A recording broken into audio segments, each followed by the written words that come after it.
सिलाई मशीन की खोज की पूरी कहानी। सिलाई मशीन का आविष्कार मानव इतिहास की एक महत्वपूर्ण घटना थी, जिसने कपड़ा उद्योग में क्रांति ला दी। आज यह मशीन लगभग हर घर और उद्योग में इस्तेमाल होती है, लेकिन क्या आप जानते हैं कि इसके आविष्कार के पीछे कितनी चुनौतियां और संघर्ष छिपे थे? आइए जानते हैं सिलाई मशीन की खोज की पूरी कहानी। शुरुआती प्रयास। सिलाई का काम सदियों से हाथ से किया जाता था।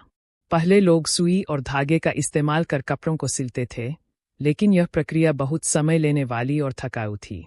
18वीं शताब्दी में वैज्ञानिकों और आविष्कारकों ने यह सोचना शुरू किया कि किस तरह से इस कार्य को आसान और तेज बनाया जा सकता है। पहली सिलाई मशीन का आविष्कार। सिलाई मशीन के आविष्कार का श्रेय कई लोगों को जाता है, लेकिन पहली प्रभावी मशीन 1790 में ब्रिटिश आविष्कारक थॉमस सेंट ने बनाई। उन्होंने लकड़ी और धातु से बनी एक मशीन तैयार की जो चमड़े और कैनवास पर सिलाई कर सकती थी।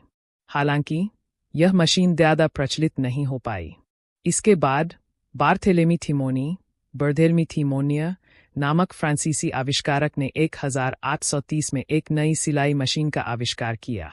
यह मशीन सुई और धागे का उपयोग कर कपड़ों की सिलाई कर सकती थी। उन्होंने अपनी मशीन का इस्तेमाल कर फ्रांसीसी सेना के लिए वर्दी सिलने का काम शुरू किया। लेकिन जब स्थानीय दर्जियों को लगा कि यह मशीन उनके रोजगार को खतरे में डाल सकती है, तो उन्होंने उनकी मशीनों को तोड़ दिया। आधुनिक सिलाई मशीन का विकास। 1846 में एलियास हाउ नामक अमेरिकी आविष्कारक ने एक नई तरह की सिलाई मशीन का पेटेंट करवाया। इस मशीन में 2 धागों का उपयोग किया गया था, जिससे सिलाई और मजबूत हो गई। हालांकि एलियास होवे को अपनी मशीन को लोकप्रिय बनाने में कठिनाई हुई, क्योंकि कई अन्य आविष्कारक भी इसी तरह की मशीन पर काम कर रहे थे। कुछ समय बाद इसाक मेरिट सिंगर ने होवे की मशीन में कुछ सुधार किए और उसे बाजार में बेचना शुरू कर दिया।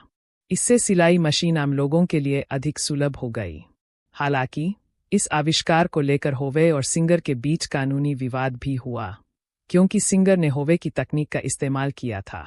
अंततः अदालत ने फैसला सुनाया कि सिंगर को होवे को रॉयल्टी का भुगतान करना होगा। सिलाई मशीन का प्रभाव। सिलाई मशीन के आविष्कार ने कपड़ा उद्योग को पूरी तरह बदल दिया। पहले जहां कपड़े सिलने में घंटों या दिनों लग जाते थे, अब कुछ ही मिनटों में काम पूरा किया जाने लगा। इससे न केवल सिलाई का व्यवसाय बढ़ा, बल्कि कपड़ों का उत्पादन भी सस्ता और तेज हो गया। धीरे धीरे सिलाई मशीन में कई सुधार हुए और इलेक्ट्रिक सिलाई मशीनें भी विकसित की गईं। आज अत्याधुनिक सिलाई मशीनें उपलब्ध हैं, जो कढ़ाई, डिजाइनिंग और अन्य कई कार्यों को भी आसान बना रही है।